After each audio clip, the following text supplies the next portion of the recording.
So we're now a little over a year into the DCU, and so far we've gotten the likes of Creature Commandos, Superman 2025, and Peacemaker Season 2. And so far, a lot of people, including myself, would tell you that the DCU has done a pretty good job of living up to the hype. I'm on record saying that I thought that Creature Commandos was an 8 out of 10, and I have Superman 2025 rated extremely high at a 9.5 out of 10. That being said, it hasn't all been perfect because Peacemaker Season 2, in my opinion, was very disappointing, and I actually rated that a 5.5 out of 10. But nonetheless, the idea of the DCU was always supposed to be a universe that felt tonally distinct in every single project. And that's something that James Gunn has consistently been very adamant about. And because of the fact that the first 3 projects of the DCU were helmed by James Gunn, 2026 is actually going to be the first time that we see if this is going to be the reality of the DCU. And that brings us to the topic of this video. And that topic is why the DCU absolutely needs to cook in 2026, more so than I think it did in 2025. But very quickly before we get into the video, if you guys enjoy the content, please be sure to like, comment, subscribe, and share. Also hit that hype button if you have the feature available. Diving right into the topic again, like I said, I'm a firm believer that 2026 is going to be a more important year for the DCU than 2025 was. Obviously, I understand the importance of Superman cooking because of the fact that that movie literally had the fate of the entire DC universe in live action as we know it on its shoulders. And if that movie didn't succeed, we'd be starting out a universe in a very bad spot. That being said, not only will 2026 showcase to us whether the other factions of the DC universe will be handled with the same care as Superman, this year will also again showcase the versatility of the DCU in terms of tone and aesthetic. Because the one thing that the DCU wants to avoid is feeling formulaic and repetitive. I think that those two factors overall are of much more significance when it comes to gauging if this universe will have longevity. Because James Gunn can't be the DCU's one-trick pony. The DCU literally cannot survive if James Gunn's the only one who works in the shared universe that can deliver a good project. So again, this year is going to showcase if other creators can come into this space under the same creative vision and actually deliver. And this, ladies and gentlemen, brings us to the first DC release of 2026, and that is Supergirl. Now, even though this project has a completely different creative team being written by Anna Nogueira and also being directed by Craig Gillespie, a lot of people are still concerned that this will be a very formulaic James Gunn feeling movie because of the fact that it's been compared to the likes of Guardians of the Galaxy. And I can understand why a lot of people have that concern, because if you look at the trailer that they released, a lot of the aesthetics from the trailer do give the vibe of Guardians. James Gunn himself is also on record comparing Supergirl to Guardians as well. Now the question is this a bad thing for the DCU, and does this kind of put into question the idea of the DCU having this versatile nature when it comes to their tone and aesthetic in each project? And to answer that, I think it honestly just depends on how much this movie takes inspiration from Guardians of the Galaxy. Because frankly, the only similarities between Supergirl Woman of Tomorrow in the source material and Guardians of the Galaxy is the fact that it's a space adventure and they deal with bounty hunters and space gangs very similar to the Ravagers from the Guardians of the Galaxy movies. If those are the only similarities in the movie, then I think that we're perfectly fine. And so far, Supergirl has had a couple of test screenings, and the feedback that we've gotten from said test screenings have been for the most part positive. People have said things like the movie is much darker and serious in tone than Superman, which again showcases the versatility that the DCU is trying to go for in the first place.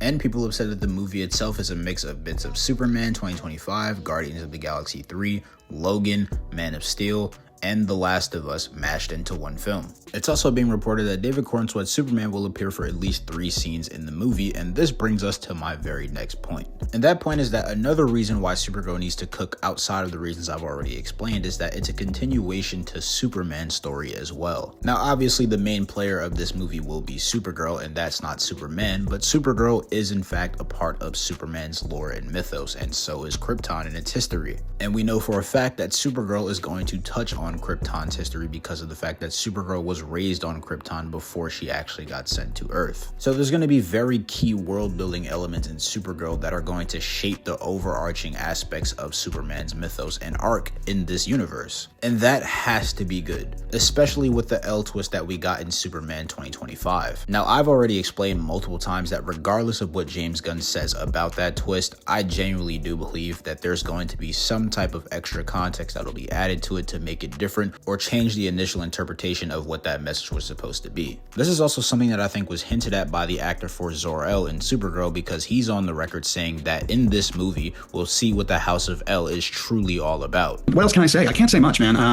I'll just say that I'm thrilled to be sort of the next piece of telling the story of Krypton and sort of further clarifying what the House of El is all about. Now that you guys have heard that for yourselves, again, why would there be a need for clarification if what was said in Superman is what was the actuality of the House of L? So I definitely do think that there's some more to unpack when it comes to that twist in Superman 2025. And seeing a glimpse of what Krypton was like before its destruction, in my opinion, is also something that I think is very important for the DCU. And so far, based off of what we've seen from the trailers and clips, I think that Krypton looks pretty good. In fact, it looks very similar to how Krypton looked in Jeff Johns' Superman run. That being said, we now move into the second DCU project that's going to release in 2026, and in my opinion, this one needs to be better than every other project that comes out this year. And that project, ladies and gentlemen, is none other than Lanterns. And this project needs to succeed for a multitude of reasons. Reason number one being that this is going to be the first time that we get a live-action Green Lantern adaptation since 2011. And because of how poorly received that adaptation of the character was, we now need this one to be even better to restore the faith of the fans. That being said, DC has already taken some extreme risks with this show so far because of the fact that we're getting a veteran Hal Jordan who is cast as a 60-year-old man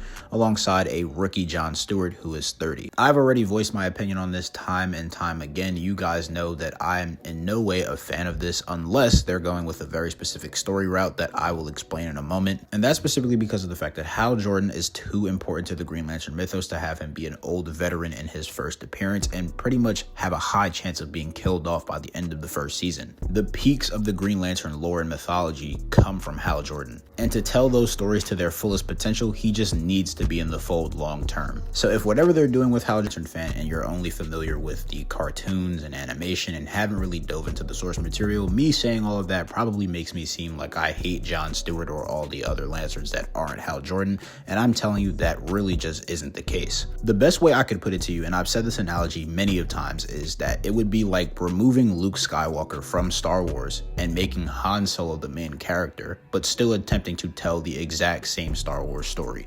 That's literally what it would be like if you wanted to tell the Green Lantern mythos without Hal Jordan. Now, I bet you're probably wondering, Kay, we're already getting Hal Jordan, he's just not going to be there for the future.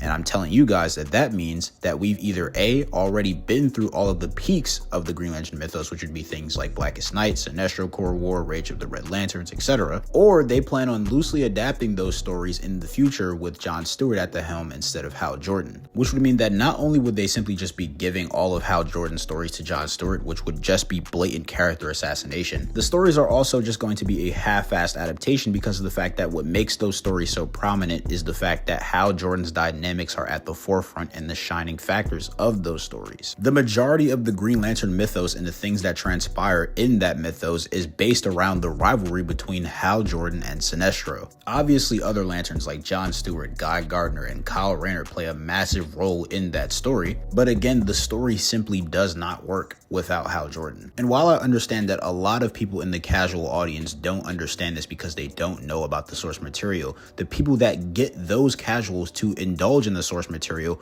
are the diehard fans who are aware of this. So if they watch the project and they realize that the project is lackluster because of those elements being missing, what do you think the word of mouth for this project is going to be? So again, if the idea for the Green Lantern mythos in the DCU is to continue it forward without Hal Jordan at the epicenter, and all hope is not lost yet because they could easily go the story route of Parallax Hal Jordan. And for those of you who don't know, a veteran Hal Jordan who was around 12 years into his career of being a Green Lantern was actually infected by the Parallax fear entity, and that's why he was significantly aged up over time. So even though Hal Jordan appeared to be a man who was in his 60s or even 70s, he was in reality only in his mid to late 30s. And what happens in the comics is that Hal Jordan actually dies as Parallax and is later on resurrected in Green Lantern Rebirth and restored back to his prime self. If the plan for the DCU Lanterns is something along the lines of that, then we may actually be saved because that story is also very pivotal into introducing Kyle Rayner. However, again, they would have to resurrect Hal Jordan in a Green Lantern Rebirth fashion and bring him back with a new actor that is younger but still looks very similar to Kyle Chandler, or at least is in the same archetype. Moving on beyond those controversial elements of the show, so far everything that we've seen from Lanterns does look very intriguing to me. I think the idea of a grounded series where we see these two Lanterns investigating a dark dark mystery on Earth that ties into the overarching story of the DCU is very interesting. And even though this show is going to be grounded, the writers have still emphasized that the show will still keep intact the lore and mythos of the Green Lantern. So all the fantastical abilities and powers that they have will still be there. The show itself will just be grounded tonally and setting wise. And we know this to be the case because a lot of other Lantern characters have been confirmed for this show, like Sinestro, who is the main antagonist for the Lanterns most of the time. It's also rumored that Garrett Dillahunt is actually playing Black Hand, which would be really interesting because it would tease Blackest Night for the near future. And the same could be said for Paul Ben Victor, who is rumored to be playing Atrocitus, even though he has the code name of Anton. So Lanterns does seem overall very promising, even though there are some controversial elements that are in the series. That brings us to the third DCU project that's going to be releasing in 2026, and this is the sleeper project in my opinion, and that is none other than Clayface. Now we all know that Clayface is going to be a horror film that is going to focus on the origins of the villain Clayface. However, I don't think that people understand how pivotal this movie could potentially be for the DCU's world building. And that's because this movie is actually going to be our very first introduction to the DCU's Gotham City.